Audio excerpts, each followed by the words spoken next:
common sense recap of the day's biggest stories. It's John Catsimatidis and Rita Cosby. Katz and Cosby on 77 WABC. And now let's go to Deputy National Security Advisor KT McFarland, who joins us here on Katz and Cosby. KT, first off, let's talk about, we were just talking about Kamala Harris, Tim Walz. Kamala Harris, so far, she said she was the last one in the room during Afghanistan. Everyone is talking. It was the anniversary of, sadly, of those 13 U.S. service members who were killed at Abbey Gate. Last one in the room, then she owns it. And now we're hearing the debate will happen September 10th. I hope she gets asked about it.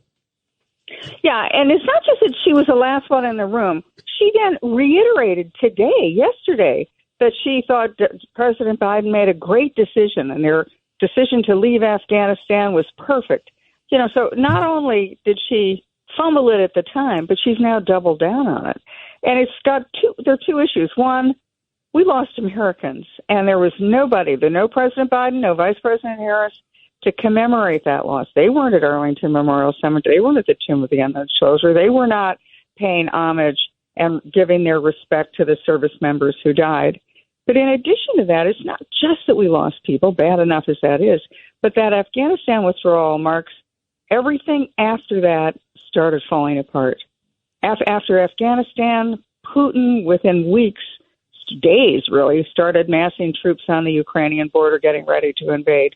Within a couple of weeks, the Chinese and the Russian leader both pledged undying friendship that would have no limits. In other words, they formed a military, economic, and political partnership in the wake of Afghanistan. And then, in addition to that, that's when Israel started getting surrounded by its enemies, and Iran started supplying Hezbollah and Hamas with weapons in preparation for the attack. KT, just refresh my memory. I'm just that all the generals that were reporting to President Biden said that they, one way or another, I believe they had said they all recommended to him not to pull out the way he pulled out. Yes, and I've talked to people who were in the room at the time. General McKenzie, who was the commander of the Afghanistan forces, there are a number of them who have since come out. In fact, quite early on came out and said, look, we did not recommend this. Our advice to the president was to leave a group of soldiers in there, to evacuate the civilians first, don't turn over Bagram to the Taliban. And there were a number of steps that they all recommended. But Joe Biden, by his own bragging, has said, well, I knew better. I made a decision. I'm a decisive guy. And I said, let's just get out of there.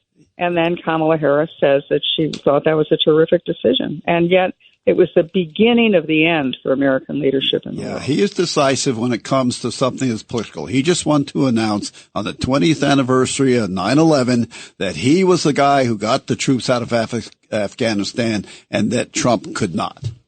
It was a bad move. It was all political. Oh, it was horrible. And they were parading also with our military equipment. How about the other day? I mean, the $80 billion worth of equipment. And you know what? And President Trump said this the other day. No one has been held accountable. He said on day one, if he gets back to the White House, he's going to ask for the resignation of all the senior military officials who had a role. But to John's point, the only person maybe who had a role was him and Kamala Harris, you know? Yeah, but you also have to see what the other senior leadership were doing. It's not just the military leadership. It was a civilian leadership at the Pentagon. It was a civilian leadership in the Department of State in Afghanistan. I mean, that was 20 years of a failed forever war. And I fault Republicans as well as Democrats for it. It was a war we were never going to win. I went to Afghanistan a number of times. It was obvious we would never win this, that it would be a guerrilla war, that the Afghans were happy to fight till the end of time because they were actually making money on it. And yet both political parties screwed it up. Donald Trump was the only one who had a plan to get out and to get out in such a way that it would not fall immediately into the hands of the Taliban. And as Trump famously said, he threatened the Taliban leaders to say, you harm that one hair on the head of an American and I'm coming to get you and I'm going to kill you. Yeah, he showed the picture of the house saying, this is your home, right? It may not be standing if you do something. Judge Weinberg. KT, good to talk to you. By giving up Bagram, they gave up Afghanistan. By giving up Afghanistan, they changed the whole balance of power in the Middle East and also gave an advantage to China. What are your thoughts? Yeah, I mean, that marks the point at which all the bad guys in the world said, this is our moment. We can now take advantage of this incompetent president, this shambolic withdrawal, and we're just going to start pushing America around. What I'm worried about now is, as you see, there's really no president, right? Who's the president? Nobody knows. Nobody's making decisions. And so if all the bad guys, Russia, China, Iran, even North Korea, they're now emboldened on steroids to get away with whatever they think they can get away with now, because they're worried if Trump comes in, it's, a new sheriff in town and they're going to be in trouble. Katie, before we let you go to the other big news of the day is that Ukraine claims that they have built a ballistic missile. And they're saying to the allies, hey, let us use this and also give us yours so we have the range to go inside to Russia. Don't let us fight a war with one hand tied behind our back. It's heightening the rhetoric. And that's a good idea. That's the point. And Putin is saying, if you do this, guess what's coming? Where do you see all of this going?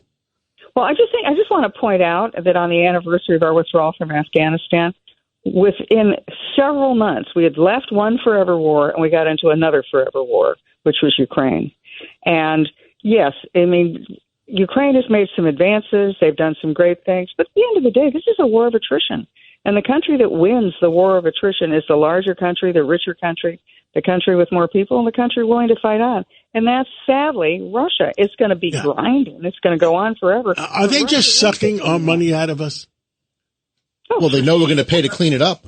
At the end of the day, they know. Both ways. We're going to pay to blow it up and pay to clean it up. Yeah, and we're not cutting off Russia. Russia's still oil rich. Russia's going to be Russia. I mean, and we're still working with Russia in many, many ways. Exactly. That's the irony of it all. Who knows what the truth is? Yeah, who knows? KT, we love you. Thank you. We do. Thank you. Thank you.